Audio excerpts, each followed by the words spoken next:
The word expatriate condenses neatly down to the word expat, as if you deserve a pat on your back merely for having crossed your shores, you who never had to run but stroll up escalators, greeted at the top only ever by warm smiles, never cold haters, your bags filled with privilege and prejudice, you're eager to reminisce how good life was growing up around other white people.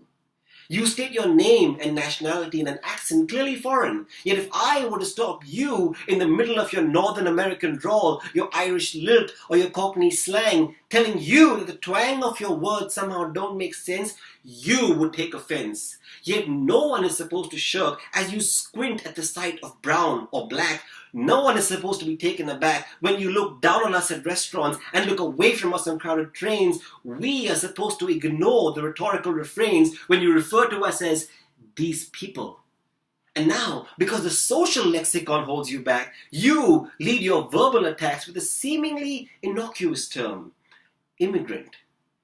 You see, unlike being called an expat, being an immigrant implies that we had to be granted permission. Like Oliver, we suffered a twist of fate, leaving us with nothing but a passport for a begging bowl as we lined up, pleading for one more stamp. And suddenly, we owe you, expected to bow low and adore you, told that our degrees don't hold up before you, risk making enemies if we ignore you, can't even get a job because we don't know you.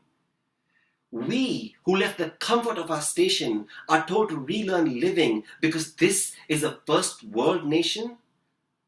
Last I checked, this country's children hadn't been taught to read, write, or do math up to a standard, and the only ones passing a grade were the ones you claim aren't fit enough to be made equal. It is us that show you that your memory improves if you're bilingual. It is us that show you how to do things faster and for less. It is our mess halls that you call night market stalls that have been spicing up your bland taste. So before you race to stand tall over us, before you try to lower us below the standard we truly deserve, allow me to strike a nerve.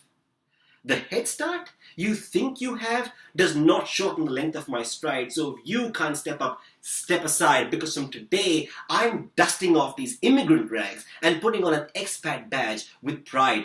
I intend to be heard down to the letter and rise above you if I am better. I intend to call out your bad driving and blame your greed for house prices rising. I intend to ignore you when you're passive aggressive and shut you right quick when you're racist or regressive. And from one expat to another, if these words came off too strong, well, you too can pack your bags and go right back where you came from.